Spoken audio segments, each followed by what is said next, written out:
Hi guys, आज जो book पढ़ने जा रहे हैं उस बुक का नाम है एटॉमिक हैबिट्स। चैप्टर 7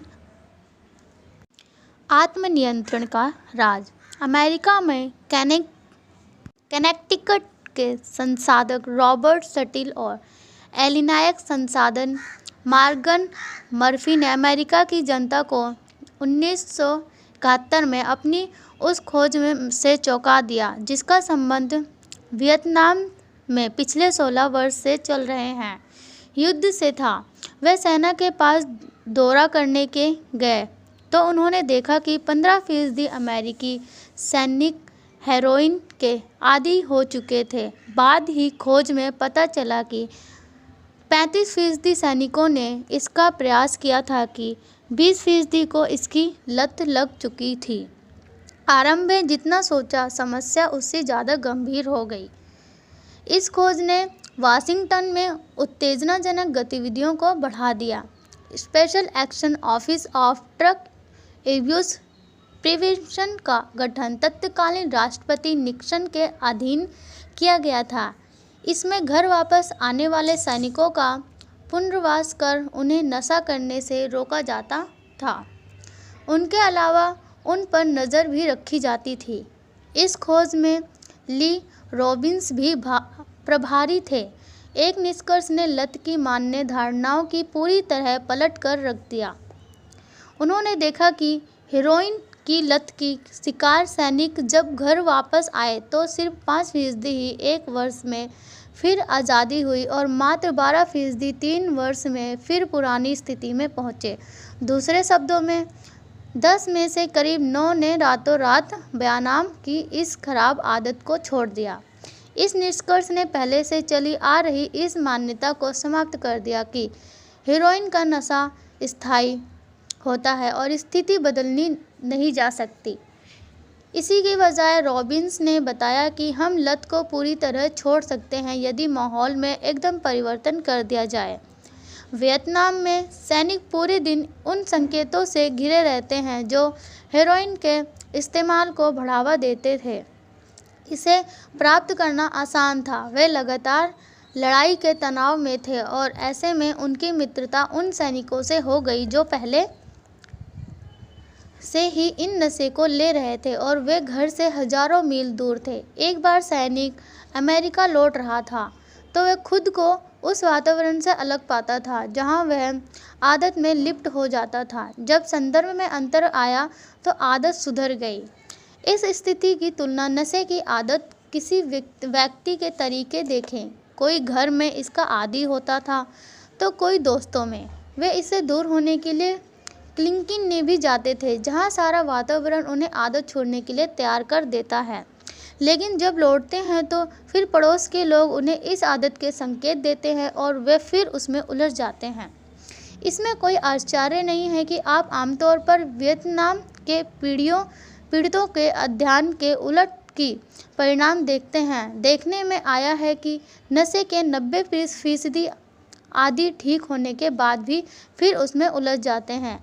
वियतनाम के अध्ययन कई पुरानी सांस्कृतिक धारणाओं को तोड़ चुका है जो बुरी आदतों से संबंधित थी, क्योंकि इसने इस बात को चुनौती दी कि सेहत के लिए हानिकारक व्यवहार दरअसल परंपरागत रूप से नैतिक कमजोरी से जुड़ा होता है। यदि आपका वजन अधिक है या आप सिगरेट पीते हैं या नशा करते हैं तो आपकी जीवन भर बोला जाता है कि अपने आत्मनियंत्रण का अभाव है। यहाँ तक कहा जाता है कि खराब व्यक्ति है। मामूली अनुशासन आपकी सभी समस्याओं को हल कर देगा। यह विचार आपकी संस्कृति में गहराई तक बैठ सकता है। हाल ही एक शोध में कुछ और ही बताया गया। वैज्ञानिकों ने इस जबरदस्त आत्मनियंत्रण में रहने वाले व्यक्तियों को विश्लेषण किया गया तो पाया कि वे सभी उन लोगों से अधिक अलग नहीं हैं जो आत्मनियंत्रण के लिए संघर्ष कर रहे हैं। इसके बजाय अनुशासित लोग अपने जीवन का ताना बाना इस तरह फिर रचने में बेहतर होते हैं जिसमें किसी नायक वाली इच्छा शक्ति और आत्मनियंत्रण की ज़रूरत नहीं रखती है। दूसरे शब्दों में वे लुभावनी परिस्थितियों में कम ही उलझे हैं। आत्मनियंत्रण को सबसे अच्छे तरीके से वे ही कर पाते हैं जो उसे कम से कम उपयोग में लाते हैं। आत्मनियंत्रण के अभ्यास को करना तब आसान होता है जब इसका ज़्यादा उपयोग नहीं किया गया हो। इसलिए यह बिल्कुल ठीक है कि आग्रह, आचरण और इच्छा शक्ति सफलता प्राप्त करने के लिए आवश्यक है, लेकिन इन विशेषताओं को बेहतर रह से सुधार लेने के तरीके अधिक अनुशासित व्यक्ति बनकर नहीं किए जा सकते हैं, बल्कि एक अनुशासित वातावरण बनाने से ऐसा होता है। सहज ज्ञान के विपरीत उन जाने का विचार भी ज़्यादा सार्थक है। बस आपको एक बार यह समझना होता है कि क्या होता है जब दिमाग में कोई आदत स्थान बना लेती है। एक आदत को मस्तिष्क में आकार ले चुकी है, वह अनुकूल परिस्थिति में काम करने के लिए तत्पर हो जाती है।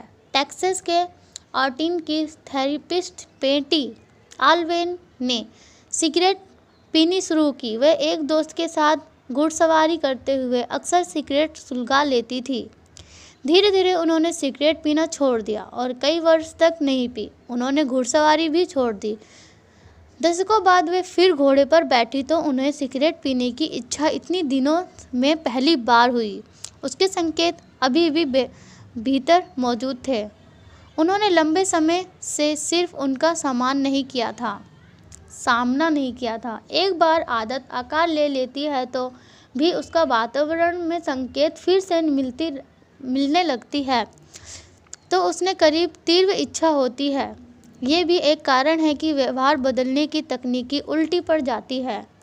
मोटे लोगों के समक्ष वजन कम करने का प्रेजेंटेशन देकर उन्हें शर्मिंदा करने से वे तनाव में आ जाते हैं, जिसका नतीजा यह होता है कि वे फिर से तनाव से निपटने की पुरानी पसंदीदा रणनीति पर आ जाते हैं। अधिक खाने लगने लग जाते हैं। फेफड़ों के धब्बेदार फोटो सिगरेट पीने वालों को दिखाने से उनमें बेचैनी अधिक हो जाती है, जिससे वे फिर से एक सिगरेट ले लेते हैं। यदि आप संकेत के बारे में जानकारी नहीं रखते तो आप फिर से वही व्यवहार कर जाते हैं। खराब आदतें अपने आप में उत्प्रेरित रहती है। प्रक्रिया अपने आप को ही तैयार कराती जाती है। जब भी आप उन्हें दबाने की कोशिश करते हैं, वह प्रोत्साहित हो जाती है। आपको खराब लगता है कि इसलिए आप जंक फूड खाते हैं, क्योंकि आप जंक फूड खाते हैं इसलिए आपको खराब लगता है। टेलीविज़न देखने से आपको सुस्ती आने लगती है, इसलिए आप ज़्यादा टेलीविज़न देखते हैं, क्योंकि आप में कुछ कर पाने की ऊर्जा नहीं रहती। अपनी सेहत की चिंता करते हुए आपको बेचैनी हो जाती है, जिसके कारण आप सिगरेट पीते हैं ताकि बेचैनी कम ही की जा सके, जिससे आपका स्वास्थ्य खराब हो चला जाता है और जल्द ही आप ज़्यादा बेचैनी महसूस करने लगते हैं। ये खराब आदतों के नीचे जाने वाली सप्रीम रेखा। शोधकर्ताओं ने इस प्रवृत्ति को संकेत प्रेरित इच्छा बताया है। बाहर से कोई भी लक्षण खराब आदत को दोहराने की इच्छा जगा सकता है। एक बार आप कुछ देखना शुरू कर देते हैं तो आपकी इच्छा इससे ज़्यादा देखने की होने लगती है। यह प्रक्रिया हर समय चलती रहती है। अक्सर हमको यह समझ में नहीं आती है। वैज्ञानिकों ने पाया है कि कोकीन की आदत वाले लोगों को 33 मिलीसेकंड इस नशे का चित्र दिखाया जाता है तो उनके मस्तिष्क में पुरस्कार का मार्ग प्रेरित हो जाता है, जो फिर से इच्छा जगा देता है। मस्तिष्क के लिए सह गति इतनी तेज़ी से होती है कि जिसकी आदत है वह आपको ये कह भी नहीं सकता कि उसने क्या देखा, लेकिन उसकी इच्छा फिर से जग जाती है। ये एक पंचलाइन है। आप आदत को रोक सकते हैं, लेकिन आपके लिए उसे भूल जाना संभव नहीं रहता। एक बार दिमाग में आदत ने स्थान बना लिया तो उसे पूरी तरह से समाप्त करना मुश्किल हो जाता है, भले ही लंबे समय तक आपने उसे ना किया हो। इसका अर्थ है कि झुकाव को रोकना एक प्रभावी रणनीति है। बाधाओं से भरे जीवन में जैन के जैसा व्यवहार बनाए रखना मुश्किल है। इसमें बहुत सामर्थ्य की आवश्यकता होती है। संक्षेप में बात कहें तो आपको झुकाव को रोकने के लिए उसकी विरोधी भीतरी ताकत का प्रयोग करना होगा। लंबे समय में हम एक वातावरण में रहने वाला उत्पादन बन जाएंगे। स्पष्ट रूप से मैंने किसी को अभी तक नकारात्मक वातावरण में लगातार सकारात्मक आदतों को साथ रहते हुए नहीं देखा। सबसे उचित उपाय खराब आदतों को संतोष पर ही रोक दिया जाए। खराब आदतों को समाप्त करने का सबसे व्यवहारिक तरीका यह है कि वे संकेत के सामने नहीं आए जिसके कारण आदत हो रही है। यदि आप कोई आम होता नहीं तो देख रहे हैं तो आप अपना फ़ोन कुछ समय के लिए दूसरे कक्ष में रख दीजिए। यदि आप लगातार इस तरह से महसूस कर रहे हैं कि आप कुछ नहीं हैं तो सोशल मीडिया अकाउंट को देखना बंद कर दें जो आप में ईर्ष्या और दृश्यलता है। यदि आप टीवी देखने में अधिक समय खराब कर रहे हैं तो बेडरूम में टीवी को हटा दीजिए। यदि आप बहुत अधिक वीडियो गेम्स खेल रहे हैं तो कंसोल का कनेक्शन हटा दीजिए और हर बार इस्तेमाल के बाद इसे अलमारी में रख दिया दीजिए।